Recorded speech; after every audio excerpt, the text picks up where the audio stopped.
Selamat pagi, selamat siang, selamat sore. Yang kami hormati Bapak Amrin Rapi selaku dosen pengampu mata kuliah praktikum studi kelayakan bisnis, Bapak Muhammad Nurudin selaku asisten dosen mata kuliah praktikum studi kelayakan bisnis.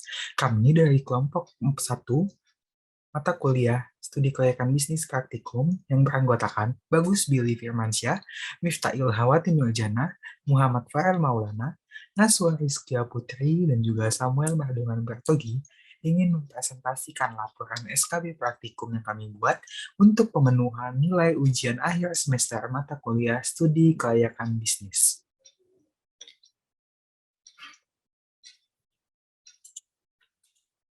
Yang pertama, kita masuk ke aspek pasar dan pemasaran.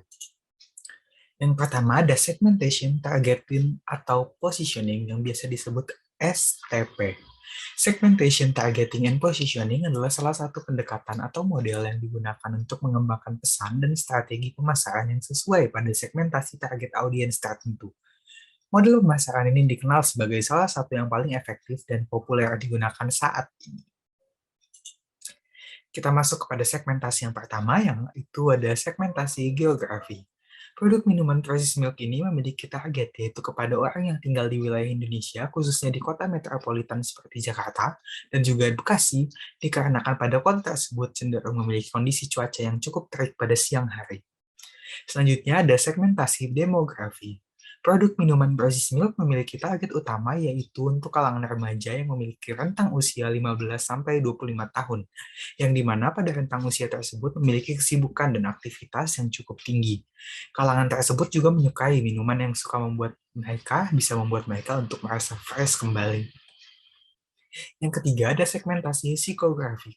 Produk minuman proses milk ini ditargetkan untuk kalangan orang yang menyukai kombinasi fresh milk dengan boba atau pearl yang menggugah dahaga mereka.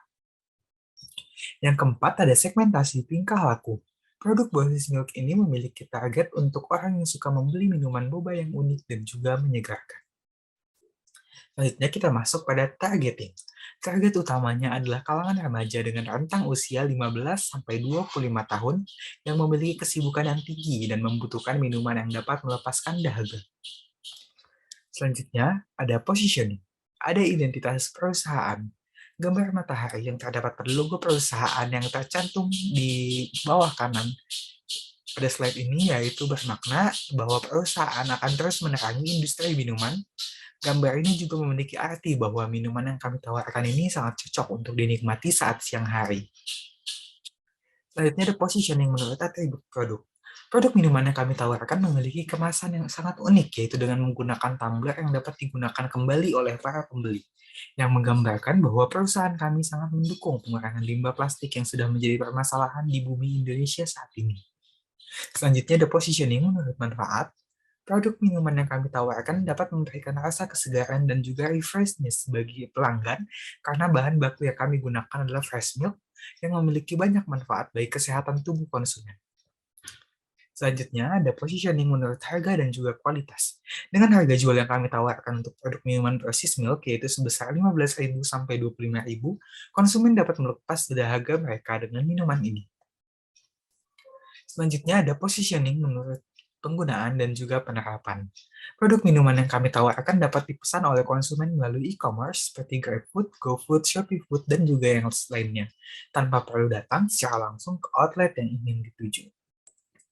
Selanjutnya ada positioning menurut pemakai. Produk minuman yang kami tawarkan untuk seorang yang menyukai minuman atau juga makanan produk susu lainnya. Selanjutnya ada positioning menurut pesaing. Pesaing produk minuman kami tidak ada yang memiliki pelayanan terbaik seperti kami yang dapat ditemui pada masing-masing outlet yang kami miliki. Selanjutnya ada positioning menurut kategori produk, yaitu produk yang kami tawarkan memiliki kategori beverage, karena minuman yang kami tawarkan termasuk minuman yang menyegarkan. Selanjutnya, marketing mix atau bauran pemasaran adalah kumpulan faktor-faktor yang dapat dimanfaatkan perusahaan untuk membuat konsumen membeli minuman atau produknya.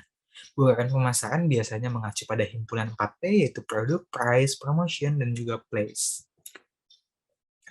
Kita masuk kepada bagian pertama, yaitu produk, yaitu yang pertama ada masalah yang dihadapi konsumen. Masyarakat Indonesia kekurangan jenis minuman segar yang dapat menyegarkan dahaga, memiliki desain dan kemasan menarik, dan dapat diperoleh dengan harga terjangkau namun memiliki harga penjualan yang murah. Solusi produk yang ditawarkan, PT Lizzo Indonesia memberikan solusi untuk masalah tersebut, yakni dengan menghadirkan berbagai minuman produk susu, dan salah satu produk bestsellernya adalah Brosis Milk dengan harga yang terjangkau oleh generasi muda. Selanjutnya ada bagaimana mengonsumsi produk tersebut. Cara mengonsumsi produk tersebut sama dengan cara mengonsumsi produk minuman lainnya. Selanjutnya ada keunikan produk. Bahan-bahan yang digunakan sebagai komposisi minuman Brosis Milk merupakan bahan yang memiliki kualitas terbaik yang pastinya sudah terjamin mutunya. Produk minuman yang dijual oleh PT Lizzo Indonesia juga menggunakan tumbler plastik yang dapat digunakan sebagai kemasan untuk membuat minuman tersebut. Jadi kemasannya dapat digunakan kembali. Selanjutnya ada Place. PT Lizzo Indonesia menggunakan dua jenis metode, yaitu melalui outlet dan juga secara online untuk menjual produk minumannya. Penjualan dilakukan secara langsung dengan memiliki gerai di kawasan-kawasan yang terjangkau oleh calon pembeli sehingga mudah didapatkan oleh calon pembeli. Selanjutnya ada promotion. PT Lizzo Indonesia melakukan promosi besar-besaran melalui postingan di media sosial seperti Instagram, Facebook, dan juga Twitter yang dimilikinya. PT Lizzo Indonesia juga aktif dalam membuat konten-konten menarik yang diunggah di channel YouTube milik PT Lizzo Indonesia. Selain melalui media online, PT Lizzo di Indonesia juga melakukan promosi dengan menjadi sponsor pada sebuah kegiatan besar sehingga PT Lizzo dapat dikenal oleh masyarakat luas. Selanjutnya ada price. PT Lizzo Indonesia sudah memberikan harga yang dinilai sangat terjangkau bagi masyarakat luas dibandingkan kompetitornya. Namun tentu saja perlu untuk tetap menggunakan strategi pemasaran harga agar harga yang ditawarkan lebih menarik di mata konsumen. Selanjutnya kita masuk kepada bagian forecasting. Berikut merupakan hasil historik penjualan produk Brosis Milk dari outlet jualan Taman Mini mulai dari tahun 2020 sampai 2022 setiap bulannya. Sehingga untuk mendapatkan ramalan penjualan selama 1 tahun ke depan, digunakan perhitungan forecasting dengan metode Trend with Seasonal Adjustment, penyesuaian musiman agar dapat mengetahui peramalan permintaan selama 1 tahun ke depan. Hal pertama yang harus dilakukan adalah menghitung rata-rata permintaan setiap bulan per tahunnya terlebih dahulu, baru kemudian menghitung rata-rata per bulannya.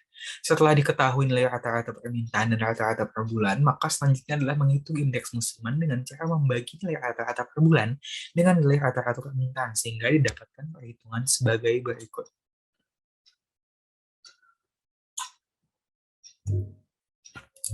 Oke, untuk nilai peramalan tren linear tiap bulannya didapatkan dengan cara perhitungan nilai alfa ditambah nilai beta dikali dengan periode. Untuk mengetahui peramalan tren linear disertai indeks musiman tiap bulannya, maka cara perhitungannya adalah peramalan tren linear dikali indeks musiman setiap bulannya sehingga didapatkan perhitungan sebagai berikut.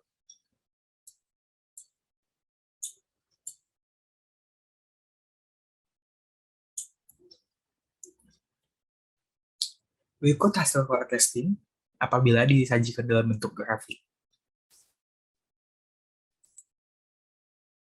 Dari perhitungan peramalan menggunakan metode Trend with Seasonal Adjustment atau penyesuaian musiman, maka didapatkan peramalan permintaan untuk tahun 2023 setiap bulannya adalah sebagai berikut.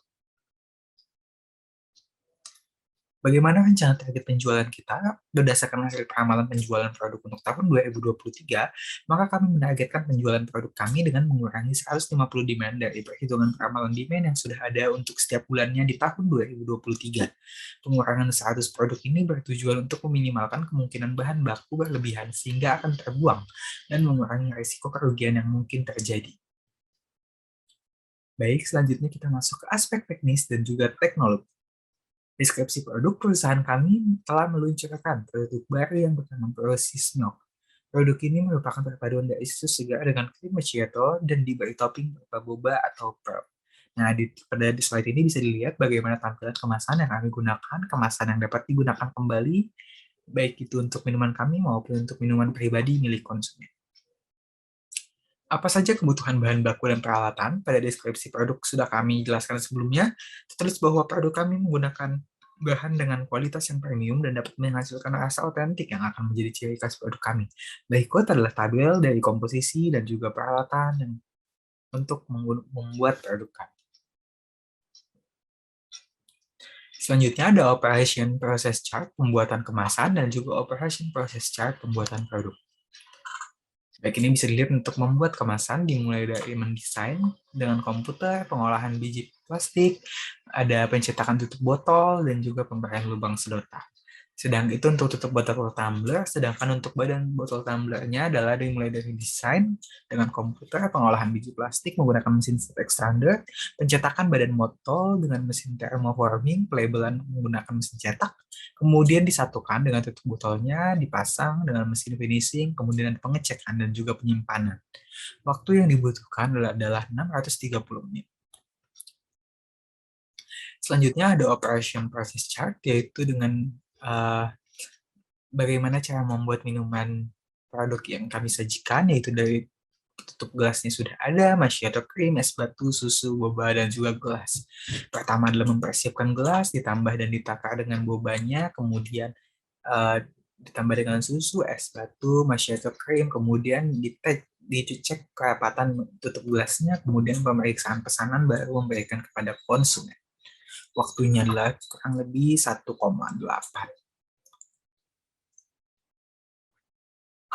Selanjutnya ada prosedur pembuatan kemasan. Dimulai dari untuk cup plastiknya, dimulai dari mengubah biji plastik menjadi lembaran plastik, yaitu membentuk lembaran plastik menjadi gelas plastik, pelabelan dan pemberian warna, dan juga penyimpanan cup plastik ke dalam gudang. Selanjutnya ada bagaimana flowchart pembuatan produk minuman, yaitu yang pertama dengan mempersiapkan alat dan bahan yang dibutuhkan, menyiapkan gelas plastik, masukkan topping boba ke dalam gelas plastik, masukkan susu, masukkan es batu, tambahkan macchiato cream, dan juga beri tutup pada gelas plastik dan berikan sedotan. Kemudian dapat diserahkan kepada konsumen. Oke, berikut adalah layout dari PT Lizzo Indonesia yang dapat kami tampilkan dengan tetap memperhatikan pedoman pembangunan pabrik pada beberapa referensi kami, dan juga tetap menyediakan ruang terbuka hijau berupa taman supaya tetap ada dampak bagi lingkungan sekitar. Oke, baik. Untuk aspek manajemen dan sumber daya manusia akan dijelaskan oleh anggota kelompok selanjutnya.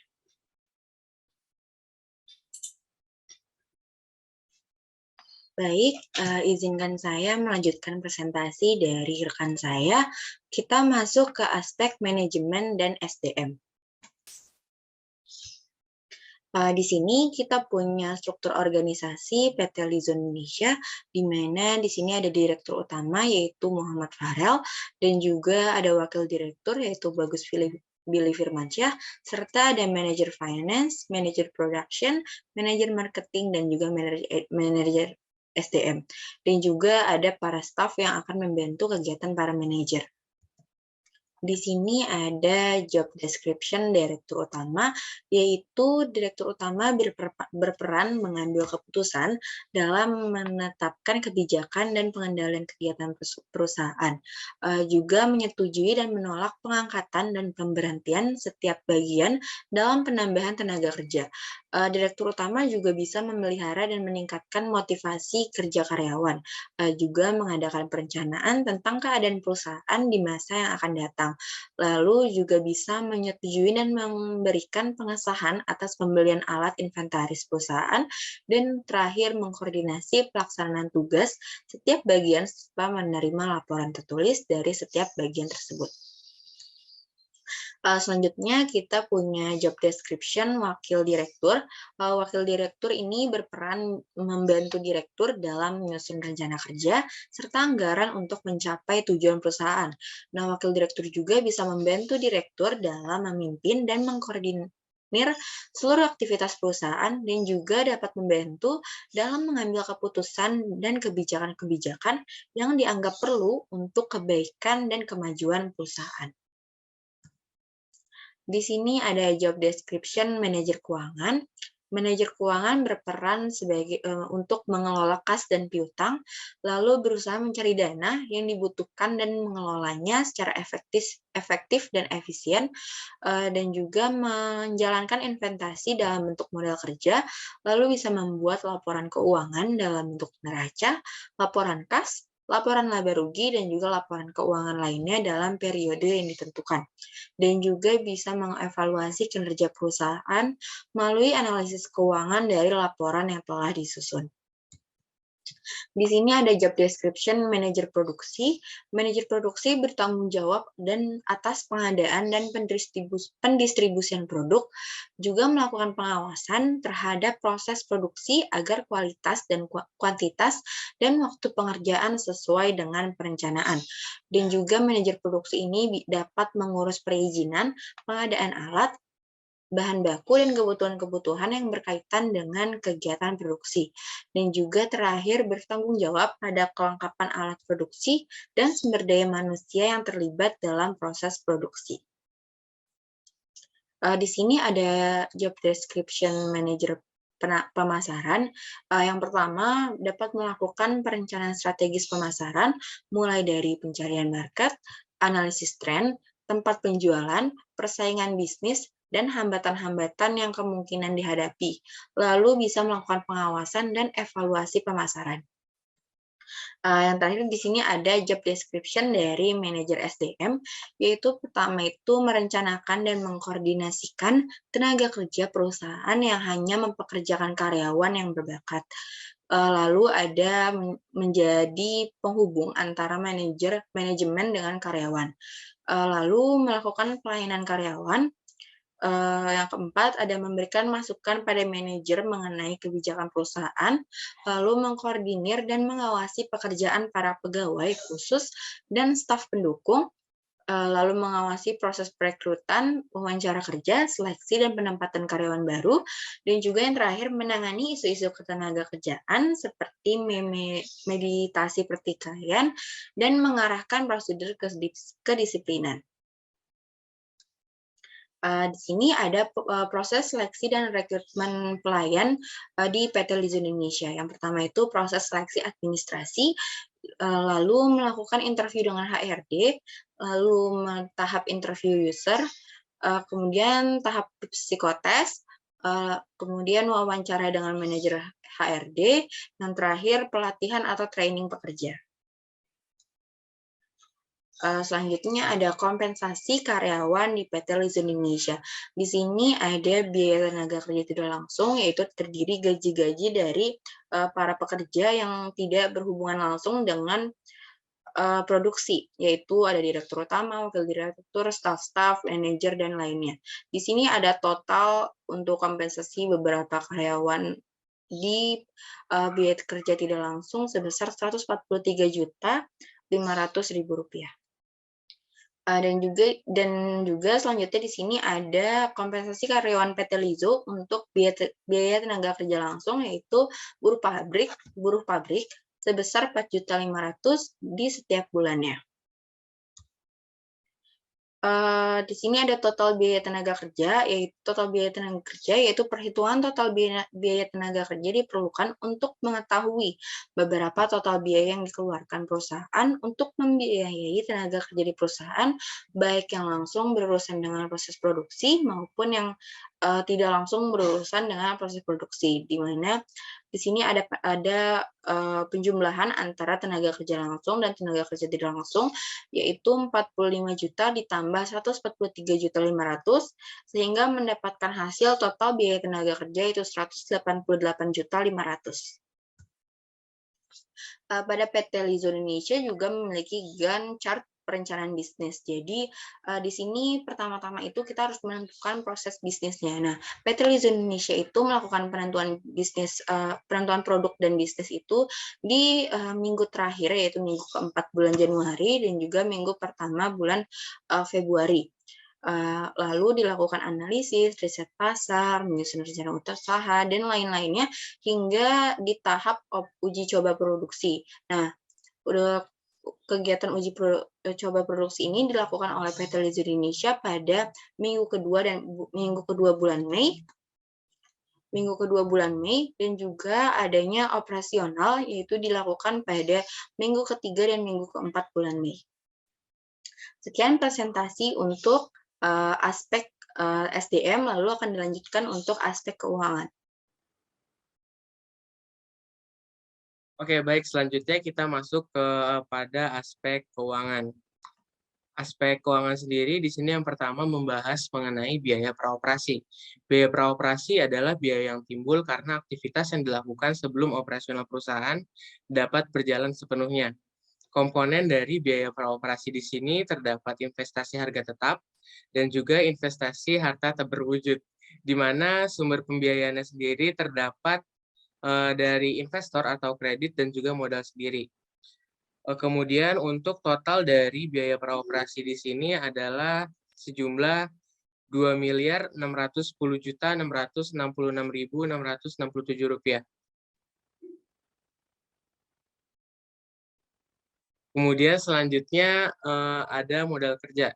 Modal kerja sendiri adalah besaran biaya yang dikeluarkan oleh perusahaan untuk memulai produksi sebuah produk. Selanjutnya di sini ada tabelnya yang berisi biaya pokok produksi dan juga biaya usaha. Untuk total biaya produksi sendiri sejumlah 115.500.000 rupiah.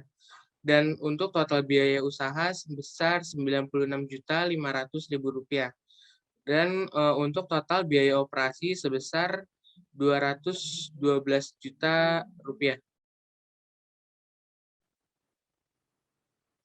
Selanjutnya kita akan menghitung laporan laba ruginya. Sebelum menghitung laporan laba ruginya, kita akan menghitung penyusutan dan juga amortisasi dari harta yang berwujud dan juga tidak berwujud. Sehingga didapatkan proyeksi laba rugi dalam 5 tahun ke depan.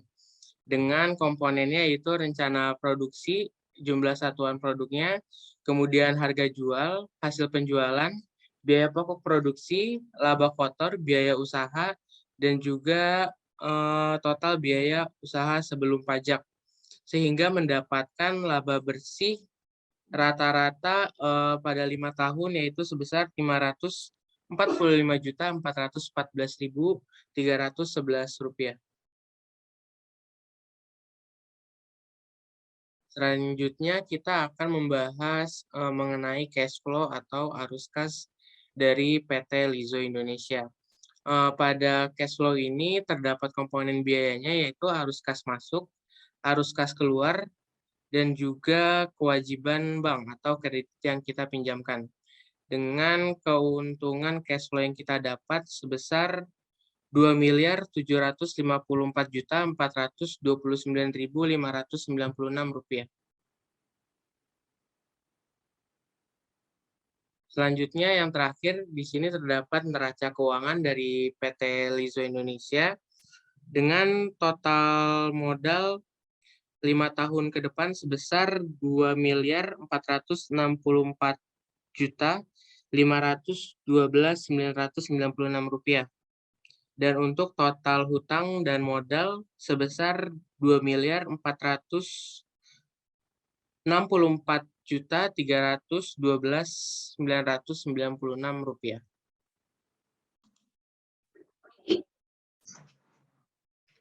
Nah, selanjutnya kita akan masuk ke analisis kriteria investasi. Yang pertama terdapat payback period yang disingkat dengan PP. Kemudian metode payback period ini merupakan teknik penilaian terhadap jangka waktu periode pengambilan investasi di suatu proyek atau usaha.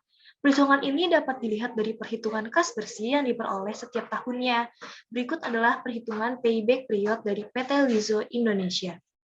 Di sini terdapat kebutuhan investasi awal terdapat 2.610.666.667.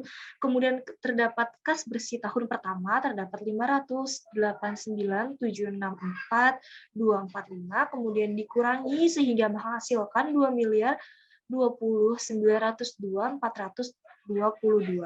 Kemudian kas bersih pada tahun kedua terdapat yaitu 1.199.921.499, kemudian dikurangi dengan 823.980.922. Kemudian pada kas bersih tahun ketiga terdapat 1.794.484.121, sehingga didapatkan 970.503.199.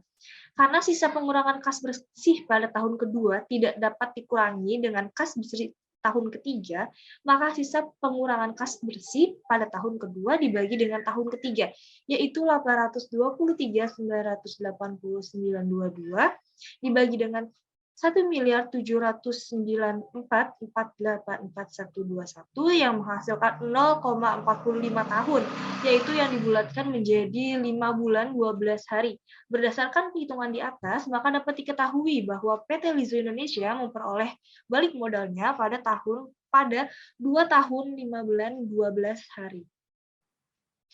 Kemudian terdapat Profitability Index yang disingkat dengan PI. Profitability Index ini adalah metode penilaian investasi yang dilakukan dengan membandingkan nilai arus kas masa mendatang dengan nilai pengeluaran investasi masa sekarang. Dengan kata lain, PI adalah perbandingan present value kas masuk dengan PV kas keluar. Berikut adalah perhitungan Profitability Index dari PT Lizo Indonesia. Pada tahun pertama, PV kas masuk terdapat 3.567.301.667, kemudian PV kas keluar 1.505.537.422 yang menghasilkan PI 2,37. Selanjutnya pada tahun kedua, PI-nya terdapat 1,99 dan kemudian pada tahun ketiga PI-nya terdapat 2,33, pada tahun keempat PI-nya terdapat 2,64, pada tahun kelima PI-nya terdapat 3,13. Di sini mengatakan semua 5 tahun ini mengatakan layak karena PI ini lebih besar dari 1. Kemudian terdapat Net Present Value atau NPV. NPV ini merupakan perbandingan antara PV kas bersih dengan PV investasi selama umur investasi. Selisih antar kedua PV tersebutlah yang dikenal dengan Net Present Value atau NPV. Berikut ini adalah perhitungan Net Present Value bunga pengeluaran bank yang digunakan adalah 8%. Pada tahun pertama, PV yang didapatkan sebesar 1.403.201, kemudian pada tahun kedua PV-nya terdapat 1.065.059.277, pada tahun ketiga PV-nya terdapat 2.162.484121, kemudian pada tahun keempat terdapat 1.874.618.500, kemudian pada tahun kelima PV yang didapat ialah 2.503.749.635. Kemudian ialah Internal Rate of Return atau IRR. IRR ini adalah alat untuk mengukur tingkat pengembalian internal.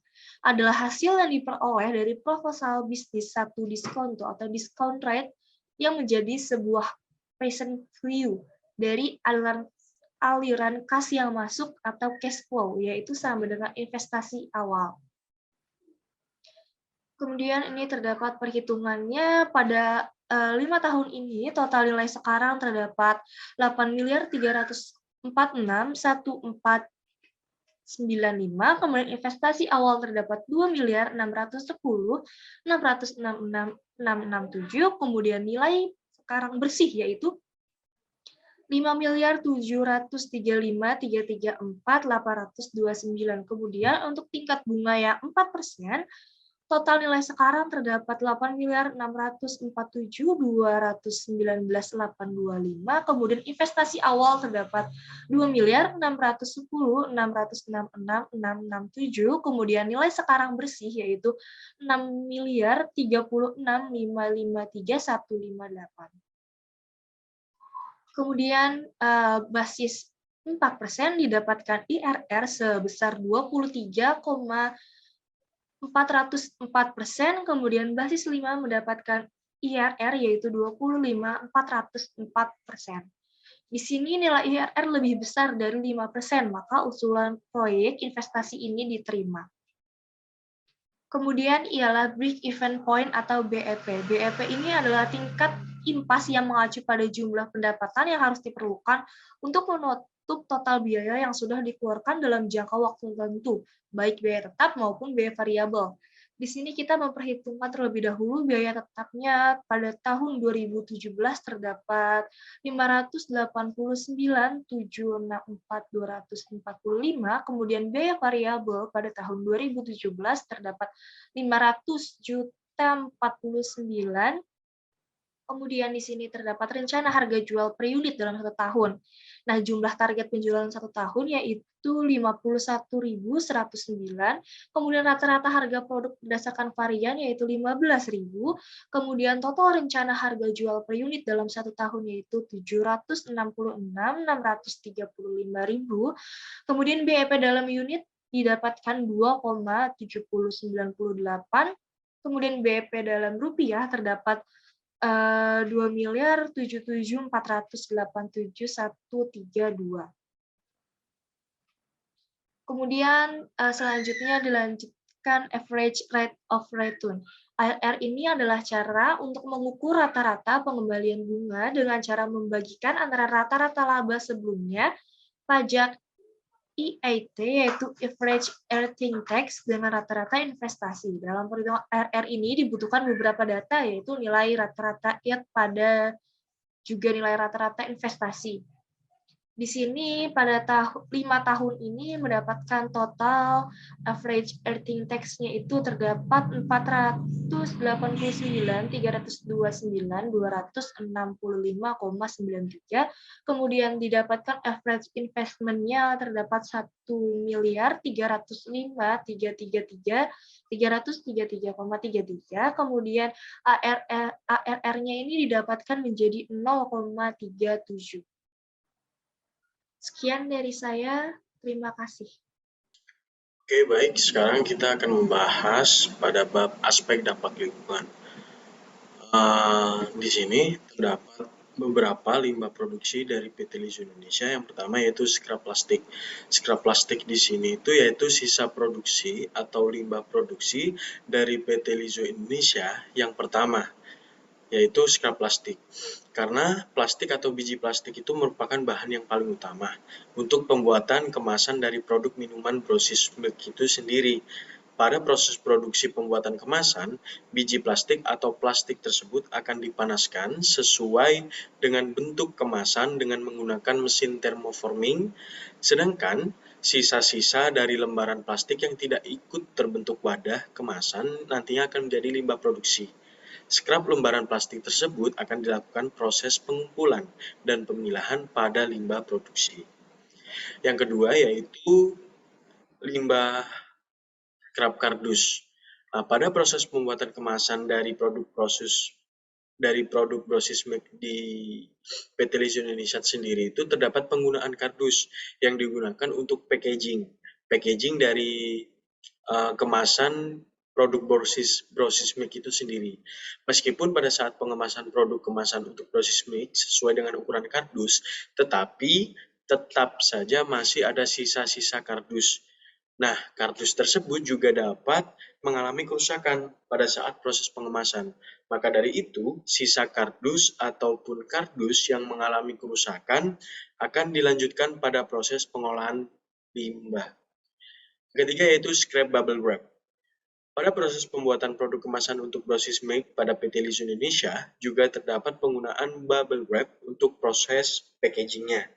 Penggunaan bubble wrap sendiri juga memungkinkan adanya scrap dikarenakan akan ada sisa-sisa bubble wrap yang tidak digunakan dan menjadi limbah yang nantinya juga akan dilakukan proses pemilihan dan pemilahan menjadi limbah produksi.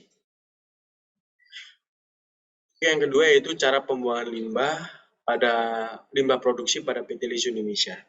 Jadi, limbah-limbah yang dihasilkan oleh PT Lizo Indonesia akan dilakukan proses pemilahan dan proses pembuangan. Proses pembuangan tersebut akan dimulai dari pemilahan limbah produksi, lalu pemilahan limbah produksi tersebut akan dilakukan berdasarkan kategori scrap dari PT Lizo Indonesia. Setelah dilakukan proses pemilahan limbah tersebut, akan dilakukan proses pengumpulan limbah hasil produksi.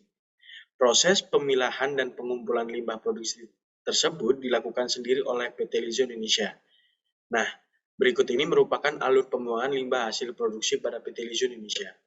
Dapat dapat dijelaskan pada alur pembuangan ini. Yang pertama yaitu pemilihan limbah, pengumpulan limbah, pengangkutan limbah atau scrap, penampungan sementara limbah, pengangkutan limbah oleh 3PL, lalu yang terakhir yaitu pemusnahan dan pembuangan akhir limbah.